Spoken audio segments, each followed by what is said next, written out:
Dylan Carlson and Mark Lanegan, the two people that Joe Burns said overpowered Kurt and pushed him into the greenhouse, both made provable false statements surrounding the final days of Kurt Cobain's life. In Dylan Carlson's case, you have him claiming he was with Kurt when Kurt attempted to go to the airport and was caught with shotgun shells, which he then gave to the taxi cab driver. That taxi cab driver has done interviews saying that Dylan was definitely not there.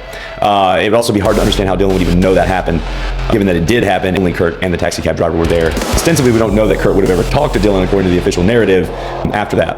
Mark Lanegan claimed that he didn't talk to Kurt in what he said to police, and then later on in memoirs he said that Kurt had called him a bunch of times on the answer machine the day that he died. He didn't answer.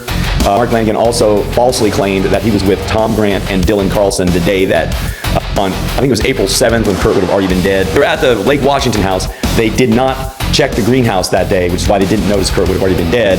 You know, that was mainly because Dylan did not explain to Tom Grant that the greenhouse was there, even though Mark Lanegan recounts a narrative that he went with them and he just went and smoked a cigarette over by the greenhouse and didn't go up there and look, even though Tom Grant maintains that he has evidence that Mark Lanegan definitely wasn't there.